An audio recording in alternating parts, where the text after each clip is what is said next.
આજે શ્રી સરદાર વલ્લભભાઈ પટેલની જન્મ જયંતિ છે. એટલા માટે વીર વલ્લભ વિનવૂત અને શિરો નમુ સરદાર, આઝાદી આપી ગયો એ ધરતી પુત્ર સરદાર.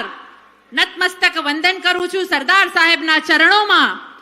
અને સાથે સાથે આજે આભમાં વરસાદનું તાંડવ છે, ખેતરોમાં આપણા પાથરા પલળેલા છે. આશાનું બી વાવ્યું તું, પણ આ કિસ્મતે આપણી હારે દગો કર્યો અને આ સરકારના દગાના કારણે આપણે આવડો મોટો ખેડૂત સમાજ અહીંયા ભેગો થયો છે. હું મારા હાવજ જેવા ખેડૂતોને નતમસ્તક વંદન કરું છું, અભિવંદન કરું છું. મંચ ઉપર બિરાજેલ પ્રદેશ અધ્યક્ષ ઈસુદાનભાઈ ગઢવી, ધારાસભ્ય શ્રી ગોપાલભાઈ ઇટાલિયા, એમએલએ શ્રી ચૈતરભાઈ વસાવા, મનોજભાઈ સોરઠિયા, જ્વેલબેન સહિતના યુવરાજભાઈ, દરેક યોદ્ધાઓને પણ નતમસ્તક વંદન કરું છું. કારણ કે મારી માતાઓ આ ક્રાંતિનું મંચ છે, આ યુદ્ધનું મેદાન છે, અને જે દિલ્હીમાં અને ગાંધીનગરમાં બેઠા છે ને એના પેટનું પાણી નથી હલતું, આપણા અધિકારનું હનન કરે છે. ત્યારે આપણે અહીંથી હુકાર કરવાનો છે, હુકાર કરવાનો છે.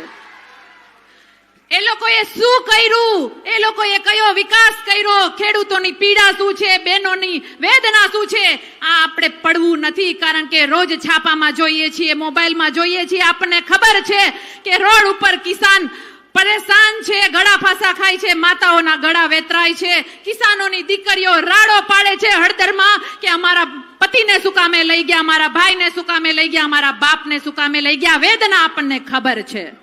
પણ મારે આ ભાજપને કેવું છે, મારે આ ભાજપને કેવું છે કે તમે બોટાદમાં તાળા માર્યા, અમારા એપીએમસીમાં અમારો ખેડૂત ભેગો થયો, તમારા કડદા પ્રથાના વિરોધમાં તમારી સામે અવાજ ઉઠાવ્યો, તમે બોટાદમાં તાળા માર્યા.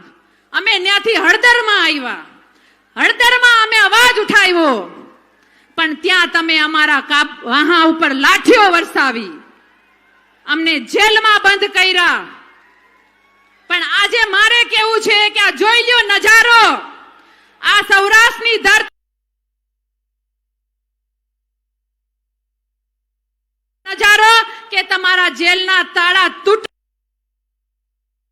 દીકરાઓ જલ્દી બહાર આવશે. વાત મારે તમને કેવી છે,